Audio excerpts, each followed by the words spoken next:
ಇವಂತಾದ್ರೂ ಕೂಡ ದೆಹಲಿಯಲ್ಲಿ ಏನಾದರೂ ಚರ್ಚೆ ಆಗಲಿದೆಯಾ? ಪರಸ್ಪರ ಟಾಂಗ್ ಕೊಡುವ ಹಂತವನ್ನ ನಾಯಕರು ತಲುಪಿದ್ದಾರೆ. ಈಗ ಇವತ್ತು ಎಐಸಿ ಅಧ್ಯಕ್ಷ ಖರ್ಗೆ ಅವರ ನೇತೃತ್ವದಲ್ಲಿ ಸಭೆಯ ಸಾಧ್ಯತೆ ಅಂತ ಹೇಳ್ತಾ ಇದ್ದಾರೆ. ಖರ್ಗೆ ರಾಹುಲ್ ಗಾಂಧಿ ಭೇಟಿಯಾಗಿ ಚರ್ಚಿಸುವಂತ ಮಾಹಿತಿ ಈಗ ಲಭ್ಯವಾಗ್ತಾ ಇದೆ. ಚರ್ಚೆಯ ಬಳಿಕ ನಾಳೆ ಸೋನಿಯಾ ಗಾಂಧಿ ಅವರ ಬಳಿ ಮಾತುಕತೆಯನ್ನು ಮಾಡಿಕೊಳ್ಳುವಂತ ಸಾಧ್ಯತೆ ಇದೆ. ದೆಹಲಿ ಅಂಗಳದಲ್ಲಿ ಈಗ ರಾಜ್ಯ ಕಾಂಗ್ರೆಸ್ನ ಕುರ್ಚಿ ಕದನ. ಕಾಂಗ್ರೆಸ್ಸದ್ದು ಮತ್ತೆ ಯಾವುದೇ ರಾಜಕೀಯ ಪಕ್ಷಗಳದ್ದಾಗಿರಬಹುದು, ಅವುಗಳ ಸಮಸ್ಯೆ ಏನು ಅಂತಂದ್ರೆ ಗೋಜಲಾಗಿ ರಾಡಿ ಹಿಡಿದು ಕೆಸರು ಅವರು ಇವರು ಎರಚಾಡೋವರೆಗೂ ಕೂಡ ಯಾರು ಕೂಡ ಸುಧಾರಿಸ್ಕೊಳ್ಳೋದಿಲ್ಲ. ಅದನ್ನ ಬಿಜೆಪಿಯಲ್ಲೂ ನೋಡ್ಕೊಂಡಿದ್ದೀರಾ, ಕಾಂಗ್ರೆಸ್ನಲ್ಲೂ ಈಗ ನೋಡ್ತಾ ಇದ್ದೀರಾ, JDSನಲ್ಲೂ ಕೂಡ ನೋಡ್ಕೊಂಡಿದ್ದೀರಾ. ಕಿತ್ತಾಡ್ಕೊಂಡು ಬೈದಾಡ್ಕೊಂಡು ಚೀತು ಅನ್ಕೊಂಡು ಮಾಡೋವರೆಗೂ ಕೂಡ ಸಮಾಧಾನ ಇರೋದಿಲ್ಲ. ರಾಜಸ್ಥಾನದಲ್ಲಿ ಕಾಂಗ್ರೆಸ್ ಆ ಪಾಠವನ್ನ ಕಲಿತರೂ ಸಹ ರಾಜ್ಯದಲ್ಲಿ ಮತ್ತೆ ಅದೇ ರೀತಿಯಾದಂಥ ಪರಿಸ್ಥಿತಿ ಈಗ ಕಾಣಿಸ್ಕೊಳ್ತಾ ಇದೆ. ಓಕೆ, ಈ ಬಗ್ಗೆ ಮತ್ತಷ್ಟು ಮಾಹಿತಿ ನವದೆಹಲಿಯಿಂದ ನನ್ನ ಕೊಲೀಗ್ ಶಬೀರ್ ಅವರಿಂದ ಪಡ್ಕೊಂಡ. ಶಬೀರ್, ಈಗ ಒಂದೆರಡು ದಿನ ಈ ರಾಜ್ಯ ರಾಜಕೀಯದ ಚಟುವಟಿಕೆಗಳಿಗೆ ಬ್ರೇಕ್ ಬಿದ್ದಿತ್ತು ದೆಹಲಿಯಲ್ಲಿ. ಸೊ ಇವತ್ತು ಮತ್ತು ನಾಳೆ ನಾಡಿದ್ದು ವೆರಿ ಇಂಪಾರ್ಟೆಂಟ್ ಡೇಸ್ ಅಂತ ಹೇಳಲಾಗ್ತಾ ಇದೆ. ಹಾಗಾಗಿ ಇವತ್ತಿನ ಡೆವಲಪ್ಮೆಂಟ್ಸ್ ಏನಾದರೂ ಚರ್ಚೆ ಆಗಬಹುದಾ? CM DCMಗೆ ಬುಲಾವ್ ಇವತ್ತೇನೆ ಬರಬಹುದಾ, ಹೇಗೆ ಅಂತ?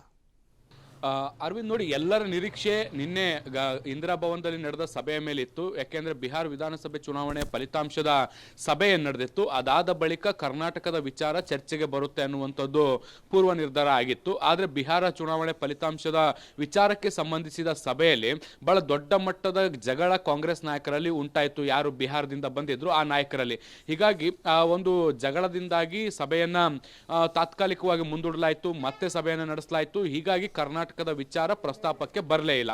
ಸೊ ಹೀಗಾಗಿ ಇವತ್ತಾದ್ರೂ ಕರ್ನಾಟಕದ ವಿಚಾರ ದೆಹಲಿಯಲ್ಲಿ ಪ್ರಸ್ತಾಪಕ್ಕೆ ಬರುತ್ತಾ ಅನ್ನುವಂಥದ್ರ ಬಗ್ಗೆ ಸಾಕಷ್ಟು ನಿರೀಕ್ಷೆಗಳಿದಾವೆ. ಮೂಲಗಳು ಹೇಳ್ತಾ ಇರುವಂತದ್ದು AICC ಅಧ್ಯಕ್ಷ ಮಲ್ಲಿಕಾರ್ಜುನ್ ಖರ್ಗೆ ಅವರ ನಿವಾಸಕ್ಕೆ ಇವತ್ತು ರಾಹುಲ್ ಗಾಂಧಿ ಮತ್ತೆ ವೇಣುಗೋಪಾಲ್ ಬರಬಹುದು. ಒಂದು ಪ್ರಾಥಮಿಕ ಹಂತದ ಔಪಚಾರಿಕ ಸಭೆ ಕೂಡ ನಡೆಯುವಂತ ಸಾಧ್ಯತೆಗಳಿದೆ ಅನ್ನುವಂಥದ್ದು ಕೂಡ ಗೊತ್ತಾಗ್ತಾ ಇದೆ. ಇಲ್ಲಿ ಮುಖ್ಯವಾಗಿ ರಾಜ್ಯದಲ್ಲಿ ಆಗ್ತಾ ಇರುವಂತಹ ಬೆಳವಣಿಗೆ ಮತ್ತೆ ಮುಂದೆ ಹೈಕಮಾಂಡ್ ಯಾವ ರೀತಿಯಾದಂತಹ ನಿರ್ಧಾರಗಳನ್ನು ತೆಗೆದುಕೊಳ್ಬೇಕು ಅನ್ನೋದಕ್ಕೆ ಸಂಬಂಧಪಟ್ಟಂತೆ ಒಂದಷ್ಟು ಚರ್ಚೆಗಳಾಗುತ್ತೆ. ಇದಾದ ಬಳಿಕ ಇವತ್ತು ರಾತ್ರಿ ಸೋನಿಯಾ ಗಾಂಧಿ ಅವರು ದೆಹಲಿಗೆ ಬರ್ತಾ ಇದ್ದಾರೆ. ಸೊ ಹೀಗಾಗಿ ನಾಳೆ ಇದಕ್ಕೆ ಸಂಬಂಧಪಟ್ಟಂತೆ ಏನಾದರೂ ಮಹತ್ವದ ಸಭೆ ಏನಾದರೂ ಆಗುತ್ತಾ ಅನ್ನುವಂಥದ್ರ ಬಗ್ಗೆ ಕೂಡ ಒಂದಷ್ಟು ಕುತೂಹಲಗಳಿದಾವೆ. ನಾಳೆ ಕಾಂಗ್ರೆಸ್ನ ಸಂಸದೀಯ ಮಂಡಳಿ ಸಭೆ ನಡೆಯುತ್ತೆ. ಆ ಸಭೆ ಆದ ಬಳಿಕ ಖರ್ಗೆ ಅವರು ಸೋನಿಯಾ ಗಾಂಧಿ ಅವರನ್ನ ಭೇಟಿಯಾಗಿ ರಾಜ್ಯದ ಪ್ರಸ್ತುತ ವಿದ್ಯಮಾನಗಳ ಬಗ್ಗೆ ಚರ್ಚೆಯನ್ನ ಮಾಡ್ತಾರೆ. ಮತ್ತೆ ಮುಖ್ಯಮಂತ್ರಿ ಪಟ್ಟವನ್ನ ಯಾರಿಗೆ ಕಟ್ಟಬೇಕು ಅಥವಾ ಮುಂದುವರಿಸಬೇಕಾ ಅನ್ನುವಂಥದ್ರ ಬಗ್ಗೆ ಕೂಡ ಒಂದಷ್ಟು ಸಲಹೆಗಳನ್ನು ಕೂಡ ಪಡೆದುಕೊಳ್ಳುವಂತ ಸಾಧ್ಯತೆಗಳಿದಾವೆ. ಸೊ ಈ ಎಲ್ಲಾ ಸಭೆಗಳಾದ ಬಳಿಕ ಮುಖ್ಯಮಂತ್ರಿ ಮತ್ತೆ ಉಪಮುಖ್ಯಮಂತ್ರಿ ಇಬ್ಬರನ್ನೂ ಕೂಡ ಕರೆಸಿ ಮಾತುಕತೆ ನಡೆಸುವಂತ ಸಾಧ್ಯತೆಗಳಿದಾವೆ. ಸೋನಿಯಾ ಗಾಂಧಿ ಅವರ ನಿರ್ದೇಶನದ ಮೇರೆಗೆ AICC ಅಧ್ಯಕ್ಷ ಮಲ್ಲಿಕಾರ್ಜುನ್ ಖರ್ಗೆ ಮತ್ತೆ ರಾಹುಲ್ ಗಾಂಧಿ ಇಬ್ಬರೇ ಈ ಸಭೆಯನ್ನ ನಡೆಸಬಹುದಾದಂತಹ ಸಾಧ್ಯತೆಗಳಿದಾವೆ.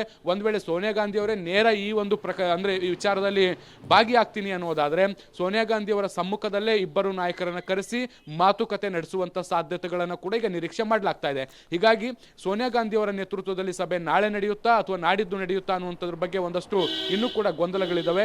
ನಾಳೆ ಸಂಸದೀಯ ಸಭೆ ಏನಿದೆ ಅದು ಮುಗಿದ ಬಳಿಕ ಈ ಒಂದು ವಿಚಾರಕ್ಕೆ ಒಂದು ಸ್ಪಷ್ಟತೆ ಸಿಗುವ ಸಾಧ್ಯತೆಗಳಿದಾವೆ. Arvind, right, thank you Shabir, ತಮ್ಮ ಎಲ್ಲ ಮಾಹಿತಿಗೆ ಧನ್ಯವಾದ. ಒಟ್ಟಿನಲ್ಲಿ ಇನ್ನೂ ಕೂಡ ಏನು ಅಂತ ಏನು ಕ್ಲಾರಿಟಿ ಇದಮಿತ್ತಮ್ ಹೀಗೆ ಅಂತಾನೆ ಏನಿಲ್ಲ. ಇಲ್ಲ, ಏನ್ ಬೇಕಾದ್ರೂ ನಡಿಬಹುದು. ಸೋನಿಯಾ ಗಾಂಧಿ ಅವರೇ ಇಂಟರ್ಫಿಯರ್ ಆಗ್ಬೋದು, ಆಗಲ್ಲ ಅನ್ಬೋದು. ಮತ್ತೆ ಹೈಕಮಾಂಡ್ CM DCMನ ಕರೆದಿರ್ತಕ್ಕಂಥ ವಿಚಾರ ಕೂಡ ಸ್ಟ್ರೆಸ್ ಮಾಡಿ ಹೇಳಿಲ್ವಾ CM?